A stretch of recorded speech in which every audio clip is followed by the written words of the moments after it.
رب العالمین والصلاة والسلام علی سید المرسلین سیدنا و نبینا و شفیعنا بالقاسم محمد صلی اللہ علیہ وسلم۔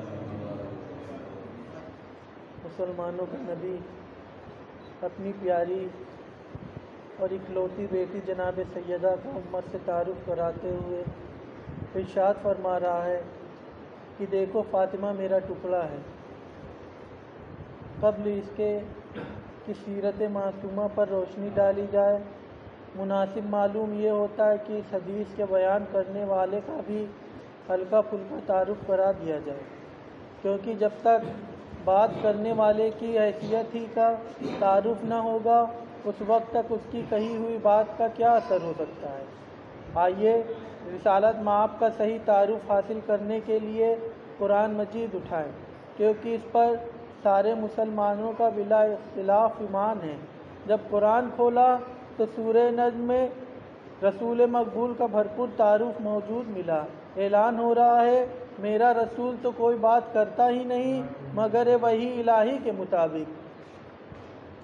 بات صاف ہے کہ جب رسول اپنی مرضی و خواہش سے کچھ بولتا ہی نہیں بلکہ جو کچھ کہتا ہے وہ خدا کہلاتا ہے، تو رسول کی کہی ہوئی بات رسول کی نہیں رہی بلکہ وہ خدا کی ہو گئی۔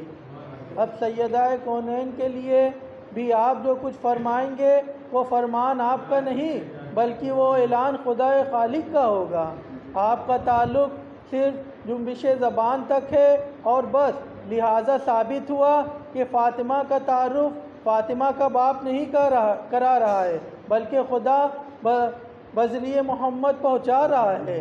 اس لیے حضرت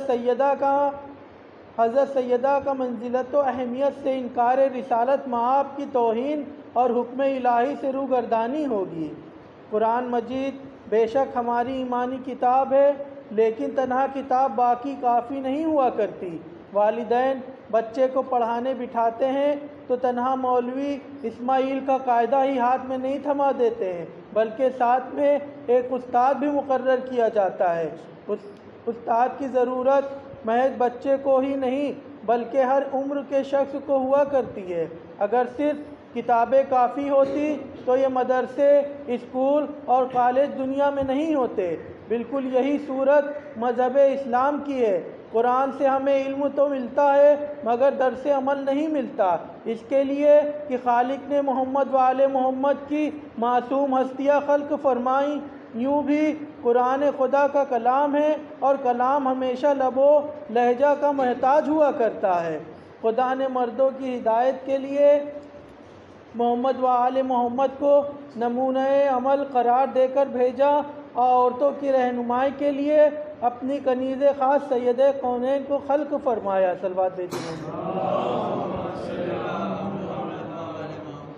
اور پھر جناب سیدہ کا تو ہم پر وہ عظیم احسان ہے جس سے ہم سر اٹھا سکتے۔ دنیا جو چند روزہ ہے، یہاں اگر ہمیں کوئی ذرا سا فائدہ پہنچا دیتا ہے تو اس کے احسان کو چکانے کی حتی الامکان کوشش کرتے ہیں، اس کو راضی و خوشی رکھنے کی فکر میں رہتے ہیں۔ آخرت جہاں ہمیں ہمیشہ رہنا ہے، کچھ پتہ نہیں کہ ہماری نمازیں ہمارے روزے بخشش کے ضامن بن سکیں گے یا نہیں، اس لیے کہ معبود کی عبادت آسان کام نہیں، ذرا سی ریاکاری اس کا اثر ختم کر دیتی ہے۔ عزادارو مگر آنسو خلوص دل کی علامت ہوا کرتے ہیں۔ جب دل پر سچی چوٹ لگتی ہے تو آنکھیں اس کا اظہار اشک افشانی سے کر دیتی ہے۔ شہزادی نے ان آنسوؤں کے عوض ہماری بخشش کا انتظام پہلے ہی کر دیا۔ ہاں کیوں نہ ہو، یہ وہی دل شکستہ فاطمہ ہے جو حسین کی ہر مصیبت میں ساتھ رہی۔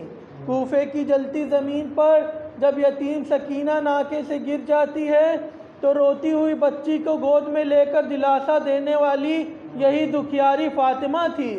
حسین وطن چھوڑ کر قافلہ لیے جب کربلا پہنچتے ہیں تو زمین کربلا تڑپ تڑپ کر اپنے بالوں سے صاف کرنے والی بھی یہی فاطمہ ہے۔ ہاں عزادارو، آج 2 محرم ہے۔ روایتوں سے پتہ چلتا ہے کہ 2 محرم کی وہ تاریخ ہے جبکہ حسین قافلہ کربلا پہنچا ہے۔ کربلا وہ زمین ہے جس کی کیفیت اندازہ خود اس کے نام سے ظاہر ہے۔ کربلا 2 لفظوں کا مرکب ہے، کرب و بلا، جس کے بالترتیب معنی پریشانی اور مصیبت۔ روایتوں سے پتہ چلتا ہے کہ امام مظلوم نے خانہ کعبہ میں بھی اپنے قتل کی سازشیں دیکھی تو مکے سے بھی حد کو چھوڑ کر کوچ فرمایا۔ سفر کرتے ہوئے آگے بڑھ رہے تھے، یہاں تک کہ 2 محرم آئی۔ امام کا گھوڑا چلتے چلتے ایک چٹیال میدان میں رک گیا۔ حضرت نے لاکھ کوشش کی مگر اس نے جگہ سے جنبش تک نہ کی۔ امام نے وہاں کے زمینداروں کو بلوایا، جگہ کا نام پوچھا، جواب ملا اس زمین کو کربلا کہتے ہیں۔ کربلا سنتے ہی جھک کے ایک مشت خاک اٹھائی، سونگھی اور ایک آہیں سرد کھینچی۔ زینب نے سبب دریافت کیا، کہا بہن یہ کربلا ہے، باخدا اس مٹی سے میری بوئے شہادت آتی ہے۔ ہماریوں سے مخدرات عصمت زمین کربلا پر اتری، خیام نصب کیے گئے۔ جناب زینب نے جو ہی زمین کربلا پر قدم رکھا، ایک سرخ ہوا چلی، غبار اڑ کر زینب کے سر پر پڑا۔ کہا بھیا زمین منحوس معلوم ہوتی ہے۔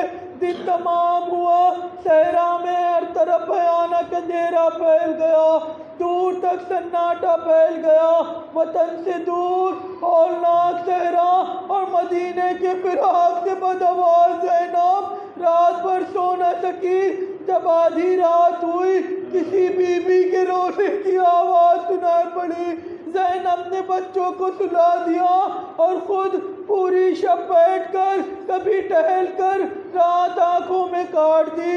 صبح ہوئی، رات بھر کی جاگی زینب حسین کے قریب آئی، بھیا مجھے اس زمین پر بڑا ڈر لگتا ہے، کل رات بھر پس خیمہ کسی بی بی کے سسک کے رونے کی وہ آواز سنائی پڑتی رہی۔ بھائی نے بہن کو سمجھایا، دل ٹھہرا تو فرمایا بہن اچھا آج جب رونے کی آواز آئے تو بتانا۔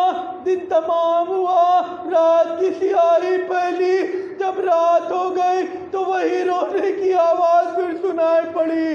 زینب نے بھائی کو اطلاع دی، حسین نے کان لگا کر سنا، بس ایک مرتبہ ڈاڑے مار مار کے رونے لگے۔ اے بہن زینب تم نے پہچانا نہیں، یہ تو میری ماں کی آواز ہے۔ تمام بیبیاں جمع ہو گئیں اور ایک کوہرام برپا ہو گیا۔